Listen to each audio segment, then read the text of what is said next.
Agora que a gente tem os itens salvos dentro do Page State, e eles estão sendo exibidos aqui, perceba que um está muito colado ao outro, né? Clicando aqui em Main Axis Alignment, ele não vai fazer absolutamente nada, porque eu preciso dar o espaço aqui no Items Space, então eu dou aqui 10 de espaçamento. Repare que aqui não está scrollable. Se o usuário arrastasse, ele não veria as outras fotos. Eu vou ativar o scrollable. E agora sim, depois que a gente testar o app, você vai conseguir ver que a gente está conseguindo aqui arrastar as imagens. A gente tinha colocado esse scrollable nessa linha aqui, nessa anterior, tá vendo? Só que como a gente vai deixar essa linha para exibir só as imagens, para não ter o risco de exibir o botão junto múltiplas vezes, a gente vai desabilitar esse scrollable aqui. O botão vai ficar parado e só aqui vai se mover, tá? Para a direita ou para a esquerda. Então, a gente tem as fotos salvas, temos o tipo de serviço, que pode ser ativo ou inativo, todos os campos que precisamos. A única coisa que resta agora é a gente salvar os itens desta página. A primeira coisa que a gente vai salvar é o nome. Mais uma vez, não é um valor específico, é a variável que vai vir daqui, porque eu não sei o nome que ele vai dar ao serviço, então eu tenho que pegar o valor que ele vai preencher aqui, confirmar. Mesma coisa aqui, from variable, descrição. Mesma coisa aqui no preço. Então, eu não sei o valor, né, o preço do serviço, eu digo que vai ser da variável. De onde ele vai preencher essa variável aqui no preço, tá? Fotos do serviço. Eu vou setar o valor. De onde vai vir?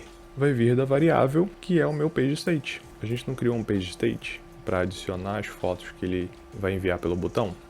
Então, a lista já está lá. É só eu selecioná-la e confirmar. E dessa forma, a gente salvou o serviço na barbearia. A gente permitiu com que o barbeiro ele conseguisse salvar os serviços dele. Eu vou só direcionar, é uma boa prática a gente fazer isso, inclusive, direcionar o usuário para tela home dele, essa home page que a gente definiu aqui, para que ele não fique lá, né? E aí ele fica clicando, achando que não está funcionando e cria aquele monte de serviço no banco sem necessidade, pensando que o botão não está funcionando. Todo usuário, até mesmo a gente, quando usa um aplicativo e nota que um botão não está funcionando, a nossa tendência é ficar clicando insistentemente no botão, achando que ele vai funcionar na 10ª vez. Então, se a gente deixasse assim, sem uma navegação, o usuário certamente iria ficar clicando muitas vezes aqui e adicionando o mesmo produto, o mesmo serviço múltiplas vezes, né? Mas com esse Navigate não, a gente direciona ele para a home dele, para a página inicial dele. Pode desabilitar esse botão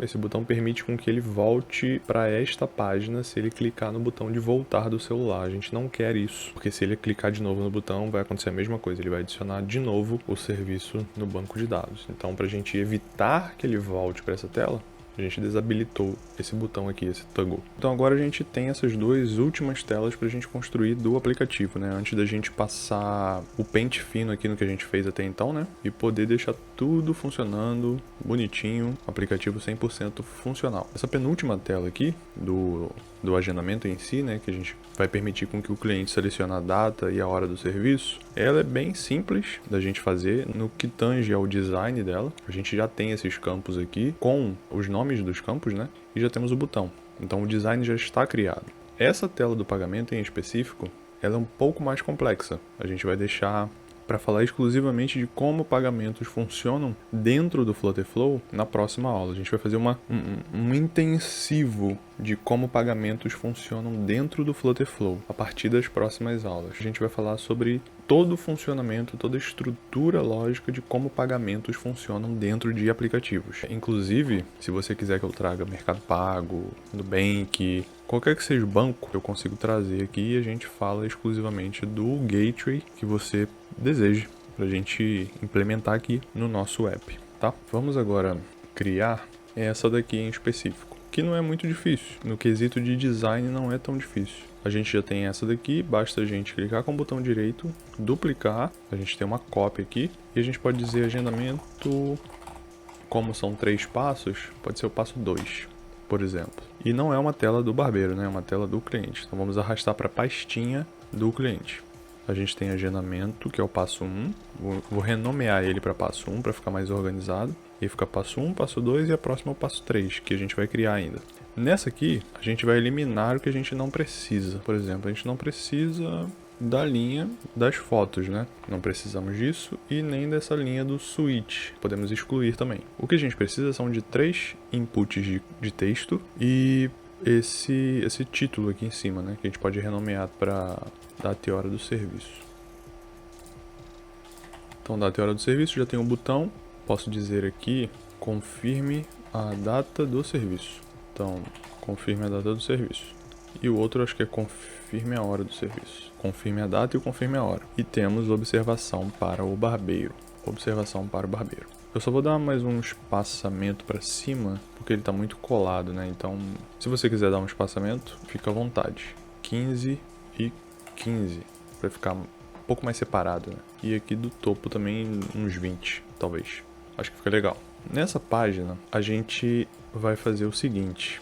Existem algumas maneiras da gente permitir agendamento dentro de aplicativos. Eu vou explicar a maneira mais simples que existe, que consiste no cliente dizer qual é a data e qual é a hora que ele prefere, e o barbeiro ele pode aceitar ou recusar, que é inclusive o que a gente já está prevendo aqui, ó. Aqui nessa tela do barbeiro surgem os agendamentos feitos pelas pessoas em ordem cronológica. O barbeiro ele tem o poder aqui no app dele de aceitar ou recusar este agendamento. Então, esse agendamento aqui está conflitando com esse, por exemplo. Então, eu vou deletar esse aqui e aí o cliente tem a mensagem de que o agendamento dele foi negado, dizendo para ele escolher outro. Essa é uma maneira bem simples da gente permitir agendamento. É uma maneira simples de fazer, simples de criar e simples de funcionar. Existem muitas outras maneiras. Uma das mais comuns que as pessoas me pedem é para fazer aplicativos em que na página do agendamento, na página em que ele seleciona a hora e o dia, surjam slots de horários. Então surge um calendário em cima e abaixo vários slots de horários. E aí quando alguém naquele determinado dia seleciona uma hora em específico, fica um X em cima da hora, bloqueando os outros usuários de selecionar aquela hora que já está agendada. Então essa é uma outra maneira, é uma maneira mais complexa de fazer aqui dentro do Flutterflow, mas se você quiser que eu faça uma aula dedicada a esse tipo de agendamento, é só você colocar nos comentários e eu trago essa forma de agendar também para dentro do nosso app aí. E aí ele verifica se tem conflito entre um usuário e outro, independente em qual dia ou data for. Então a gente consegue fazer isso também. Vamos só permitir com que ele agende, com que ele faça isso. Então, nesse momento, a gente vai fazer da maneira mais simples que tem, que é a criação desse agendamento e a aprovação e a reprovação do barbeiro, tá? Nós vamos permitir com que o usuário selecione o dia, a hora e escreva uma observação sobre o agendamento. Como é que a gente faz isso? Aqui na nossa tela, a gente tem 3 inputs, sendo que 2 deles a gente precisa permitir com que o cliente ele selecione a data e selecione a hora. Ele não pode escrever aqui, porque como a gente entendeu o funcionamento do banco de dados, existem tipos de dados para os documentos de uma coleção. Se o usuário escrever esse número, vamos supor que ele escreva a data ou escreva a hora, isso não vai sair como um datetime, que é esse tipo aqui, esse datetime, não vai sair como datetime, vai sair como string. E se sair como string, a gente não tem como depois, se a gente quiser, verificar se existe conflito entre uma hora e outra, e entre uma data e outra. Porque o string, ele não verifica essas particularidades de tempo, de horário, de minuto, de segundo, se a gente só escrever. Mas quando a gente coloca aqui um dado é do tipo datetime, na prática a gente está armazenando a data, a hora, o segundo, tudo com relação ao tempo de um determinado evento, no caso aqui do agendamento, tá? Então a gente vai substituir esse input aqui por um container e vamos manter uma estrutura semelhante. Dessa forma aqui, a gente vai excluir esse input, vamos colocar um container dentro, vamos pintar esse container com essa mesma cor de preenchimento. Ele vai ficar assim. Só que existe o preenchimento é esse aqui, na verdade. É essa cor aqui. Então, ele ficou assim. A gente vai diminuir a altura dele, para ele ter uns 30 ou uns 50. E um border radius de 100. E aí a gente aumenta a largura dele para 500, vamos supor. Então ele tá similar ao da observação. O objetivo é deixar igual ao da observação. Vamos só diminuir um pouco mais a altura, botar uns 45 talvez. Ou uns 40. Acho que ficou perfeito, né? Bem similar. Dentro do container, a gente não vai colocar uma linha, a gente vai colocar um texto. Vamos pintar esse texto de branco e vamos manter ele no meio, mas à esquerda, com uma leve margem de 25 ou de 20, talvez. Perfeito. Aqui dentro a gente pode trocar a cor para essa mesma cor aqui. Podemos usar essa cor nesse texto. Então ele não vai ser mais branco, ele vai ser esse amarelo aqui, meio marrom, né? E deixar assim, a mesma coisa a data, só que como a gente já tem o input, né? A gente só vai excluir a data e vamos copiar o container, colando ele aqui. Então ficou os dois similares. Beleza. Aqui a gente vai tirar essa formatação que a gente fez na aula passada de número. A gente vai colocar aqui texto de volta e sem limite de caracteres. Colocando aqui, como a gente está prevendo aqui, observação para o barbeiro. Escreva sua observação. Vamos substituir esse